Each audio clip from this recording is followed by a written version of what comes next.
Madame, Monsieur, bonjour et merci d'être avec nous.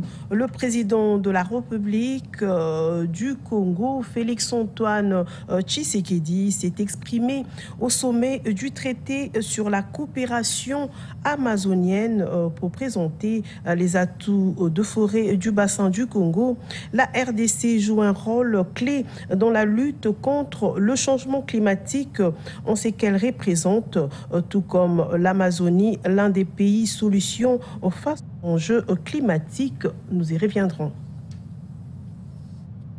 À l'initiative du ministère de la Recherche scientifique et innovation technologique, la RDC s'apprête à organiser la toute première édition du conclave du génie scientifique congolais du 14 au 24 août 2023 à Kinshasa. Une délégation des scientifiques de la RDC ont échangé avec le Premier ministre Sama Lukonde. Suivez. Bon, disons qu'ici, nous sommes venus dans un secteur porteur où de plus en plus nous avons besoin de voir de l'innovation dans notre pays de manière à ce que nous puissions augmenter notre propre capacité de résilience. Et cela dans tous les domaines. J'ai tenu à venir voir un peu les préparatifs justement de ce premier conclave du génie congolais où plusieurs produits seront présentés, notamment dans alimentaire, dans l'agro-industrie, mais aussi dans d'autres domaines, pharmaceutiques et aussi du numérique. Et ici, il faudrait comprendre que, surtout en ce qui concerne l'agro-industrie, tel que le prône son Excellence Monsieur le Président de la République, c'est de voir tous les jours une production locale. Ici, nous avons déjà des produits, mais qui ont besoin d'être encouragés en termes de production industrielle. Et donc, c'était très intéressant de visiter les différents stands, voir ce qui se fait et pouvoir encourager en fait cette promotion scientifique que nous avons. Et donc, je voudrais encourager ici le travail qui est fait par le ministère de la Recherche scientifique, qui est bien sûr en corrélation avec tous les autres domaines de la formation, que ce soit universitaire, professionnel, et même des corrélations avec les secteurs porteurs comme celui de l'agriculture. Et on va encourager d'abord à ce que nous puissions avoir de plus en plus de Congolais, que ce soit ici au niveau national, mais tout comme ceux qui sont à l'extérieur, qui sont aussi dans le domaine de la recherche, de venir présenter leurs produits et bien sûr au gouvernement congolais de voir dans la mesure du possible comment ils peuvent apporter en fait un financement à ces différents projets.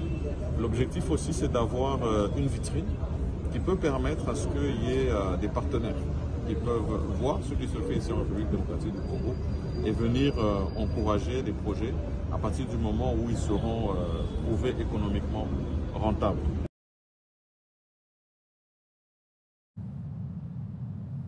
Autre chose dans ce journal, le secrétaire national sortant du ministère de laïcs protestants en Milapro, Jeff Pambi, conteste l'élection du nouveau président de cette structure de l'église protestante en RDC.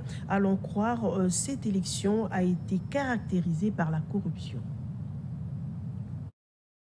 Norbert Bassengizi, c'est lui le nouveau président national du ministère de laïcs protestants, contesté par les bureaux sortants. Jeff Pambi, secrétaire national et président ad intérim, fait remarquer que des soirées dansantes ont même été organisées avec ces mêmes votants à la veille des élections et des cadeaux. L'air ont été remis avec instructions claires concernant les personnes à voter. Il s'était arrangé de telle sorte que l'on puisse promouvoir la prise en otage ou un hold-up au niveau du Milapro pour essayer de l'affaiblir.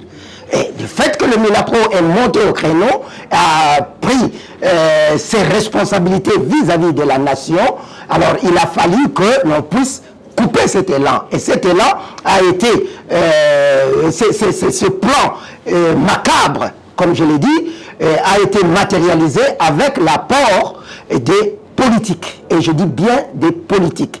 Et ces politiques-là, à la manœuvre, il y a eu le cabinet du président national de l'ECC, le président de la jeunesse nationale de la jeunesse protestante et le président statutaire du Milapro que je venais de citer pour que ce plan-là puisse être mis en œuvre. Mais si ils avaient proposé un candidat quelconque, mais dans le respect des normes, c'est-à-dire le congrès qui serait convoqué en bonne et due forme dans le temps requis, en respectant les normes, notamment arriver au congrès, vérifier le quorum et les mandats de chaque délégué, et que cela se tienne de manière tout à fait régulière, on n'aurait pas eu de problème. Le secrétaire national du Milapro sortant, dont le mandat devrait s'achever jusqu'à mi-août, appelle les jeunes et mamans protestants ainsi que le père de l'église du Christ au Congo à s'opposer à cette situation. Parce qu'ils veulent récupérer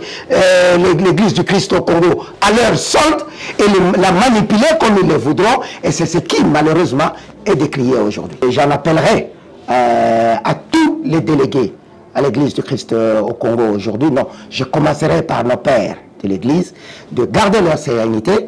Je sais que ça devrait arriver à un moment ou à un autre. Aujourd'hui, le temps est donné. Et nous, les laïcs protestants, nous ne reculerons pas face à quiconque viendrait pour déstabiliser l'Église. Dans son speech, les successeurs de Théophile Matondo, à la tête du Milapro, Norbert Basengezi Kantitima, avait promis d'œuvrer pour la pérennisation du partenariat entre l'État congolais et l'Église.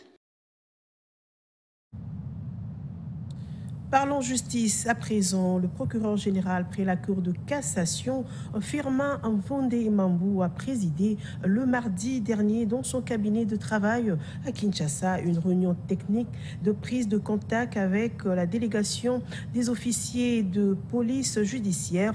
Firmin Mvonde Mambou leur a donné des instructions pour la bonne marche et la réussite de l'action publique. Bijou Jean-J Bateko et Francis Mbel pour les reportage.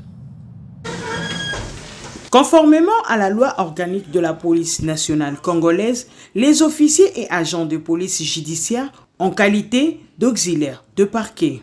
À ce titre, ils sont soumis à l'autorité du ministère public. Pour moi, vous êtes mon œil, vous êtes mon bras, vous êtes donc celui que je dois utiliser pour la réussite de l'action publique, officier de police judiciaire. Voilà qui a justifié cette réunion technique de prise de contact que le procureur général près la Cour de cassation, Firmin Mvonde Mambou, a tenue avec la délégation des officiers de police judiciaire. C'est une réunion technique de prise de contact. Ce n'est pas seulement pour échanger autour de... Mais je viens vous donner mes instructions pour que le travail marche. C'est le général Elias Tchibangu Tumbila, nouvellement nommé commissaire général adjoint de la police nationale congolaise en charge de la police judiciaire, qui avait conduit la délégation auprès du patron de l'action publique congolaise. Moi, en tant que commissaire général adjoint en charge de la police judiciaire, au lendemain de ma prise de fonction, et après que mes directeurs aient procédé à la remise et reprise de leurs directions respectives, il était tout à fait indiqué que nous puissions venir présenter nos civilités à monsieur le procureur général près la Cour de cassation et aussi et surtout recevoir ses instructions. Des instructions reçues placent donc au travail pour leur stricte et ponctuelle application avant évaluation dans un bref délai. Dans 2-3 mois, comme on dit, dans les 100 jours, nous allons faire l'évaluation. Si les instructions vous transmises aujourd'hui vont être appliquées strictement, ponctuellement et de manière qui ne demande pas débat. À ce moment-là, je verrai si je peux continuer à vous faire confiance telle que vous avez aujourd'hui toute la confiance. Et à ce moment-là, je pourrai vous féliciter. Les officiers de police judiciaire ont promis de respecter scrupuleusement toutes les instructions leur transmises par le procureur général près la Cour de cassation, Firmin Mvonde Mambou, pour la bonne marche et la réussite de l'action publique.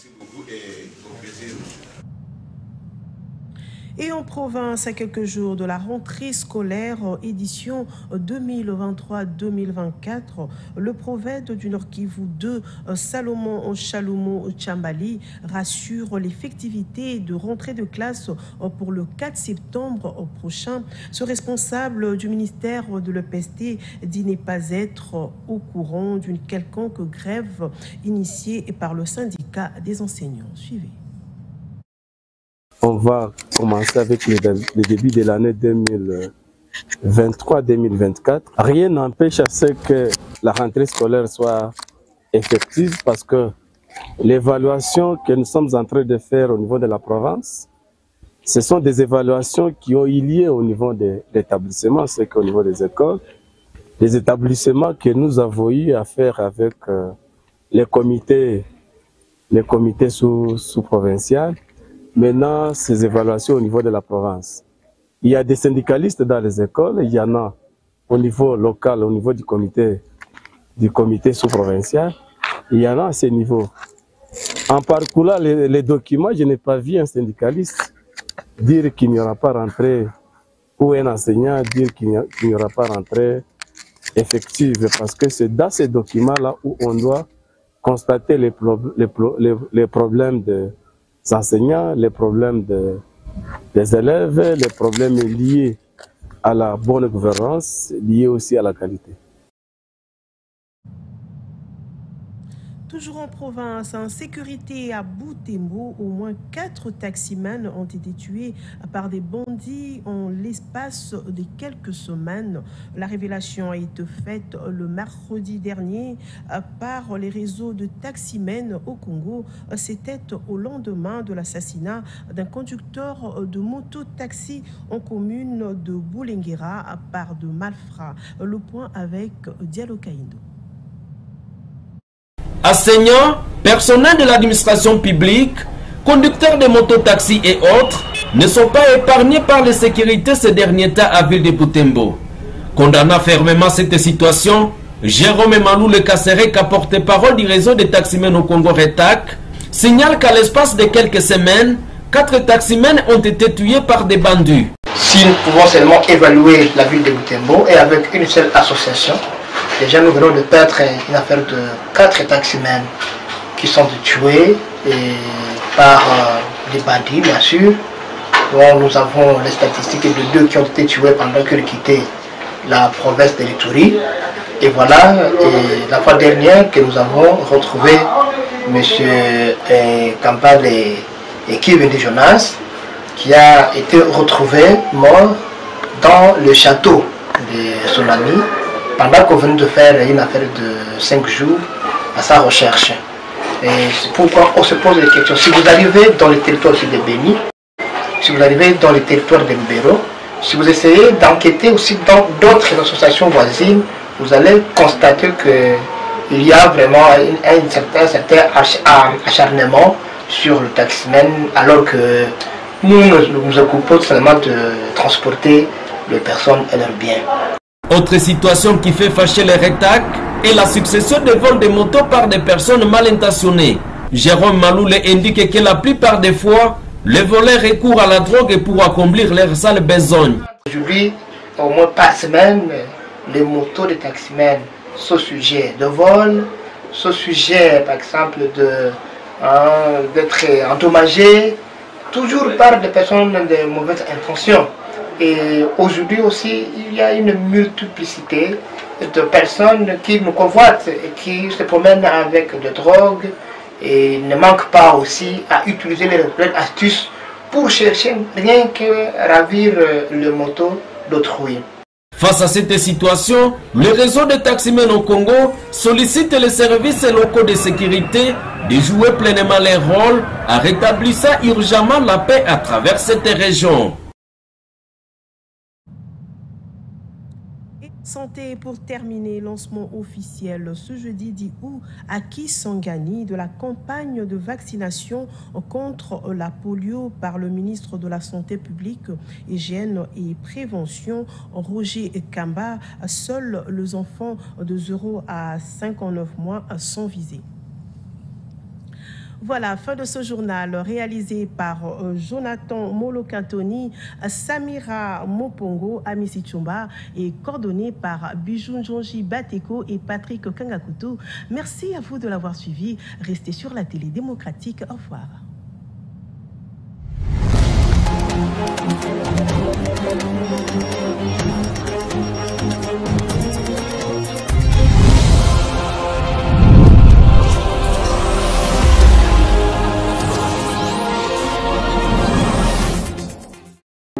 RTVS 1